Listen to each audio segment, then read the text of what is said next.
গত 25শে নভেম্বর রাষ্ট্রদ্রোহের মিথ্যে মামলায় ঢাকার শাহজালাল আন্তর্জাতিক বিমানবন্দর থেকে গ্রেপ্তার হন চট্টগ্রাম পুণ্ডরিক ধাম মন্দিরের অধ্যক্ষ ও সম্মিলিত সনাতনী জাগরণ জোটের মুখপাত্র চিন্ময় কৃষ্ণ দাস ব্রহ্মচারী। 31 অক্টোবর বিএনপির বহিষ্কৃত নেতা ফিরোজ খানের রাষ্ট্রদ্রোহের মামলার ভিত্তিতে চিন্ময় কৃষ্ণ ব্রহ্মচারীকে গ্রেফতার করা হয়। কোতোয়ালি থানায় করা মামলায় চিন্ময় দাস সহ ১৯ জনকে আসামি করা হয়, যারা হলেন চট্টগ্রাম হিন্দু জাগরণ মঞ্চের সমন্বয়ক অজয় দত্ত, প্রবর্তক ইসকন মন্দিরের অধ্যক্ষ লীলারাজ দাস ব্রহ্মচারী, গোপাল দাস টিপু, ডাক্তার কথক দাস, প্রকৌশলী অমিত ধর, জিকু চৌধুরী, বিশ্বজিৎ গুপ্ত, রাজেশ চৌধুরী, হৃদয় দাস প্রমুখ। যে রাষ্ট্রদ্রোহের মামলায় চিন্ময় কৃষ্ণ দাসকে গ্রেফতার করা হয়, সেই মামলাটি ভুয়ো বলে প্রমাণ হয়েছে। জাতীয় পতাকা অবমাননার মামলা দায়ের করা হলেও যে পতাকার নিচে গেরুয়া পতাকা লাগানো হয়, সেটি বাংলাদেশের জাতীয় পতাকা ছিল না।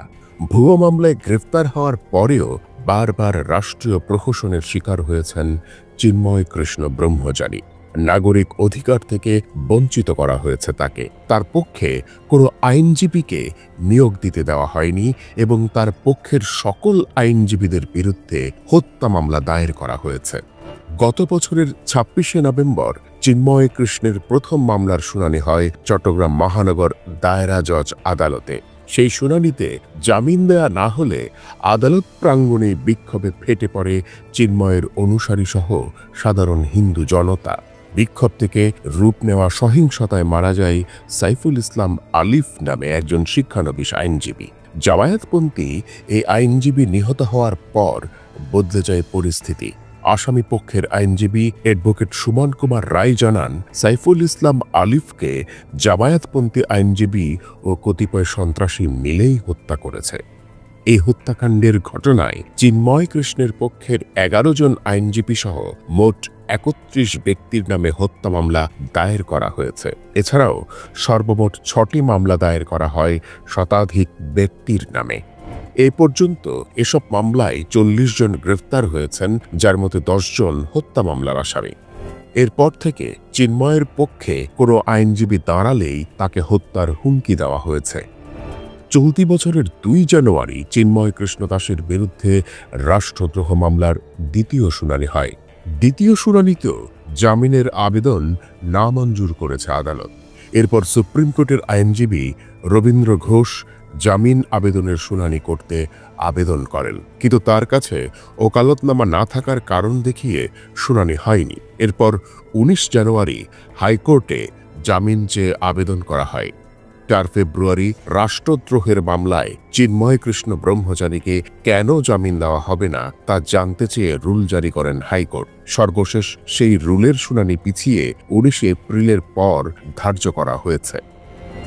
এদিকে টানা ৪ মাস কারাবন্দী থাকায় অসুস্থ হয়ে পড়েছেন চিন্ময় দাস বলে জানিয়েছেন তার মা সন্ধ্যা রানী। সন্ধ্যা রানী জানান, তার পুত্র জটিল রোগে ভুগছেন।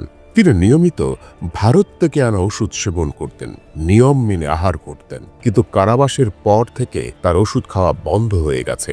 চিন্ময় কৃষ্ণ ব্রহ্মচারী শুধুমাত্র প্রসাদ গ্রহণ করেন, কিন্তু কারাগারে তার জন্য প্রসাদের ব্যবস্থা করা হয়নি। না খেয়ে থেকে তার ওজন ১০ কেজি কমে গেছে বলে জানান তার মা সন্ধ্যা রানী। চিন্ময় দাসের কিছু হলে তার দায় মোহাম্মদ ইউনুসকে নিতে হবে বলে ক্ষোভ প্রকাশ করেন তিনি। এ সময় তিনি কান্নায় ভেঙে পড়েন। চিন্ময় কৃষ্ণ দাস ব্রহ্মচারী গ্রেপ্তার হওয়ায় দেশে বিদেশে এই হয়রানিমূলক গ্রেপ্তারের নিন্দা জানানো হয়েছে। আন্তর্জাতিক কৃষ্ণ ভাবনামৃত সংঘ ইসকন থেকে বারবার চিন্ময় দাসের মুক্তি দাবি করা হয়েছে, কিন্তু কোনো অজ্ঞাত কারণে তিনি আজও কারাবন্দী। চিন্ময়ের মা সন্ধ্যা রানী সহ তার ঘনিষ্ঠজন থেকে চিন্ময়ের প্রাণ সংশয়ের আশঙ্কা করা হচ্ছে।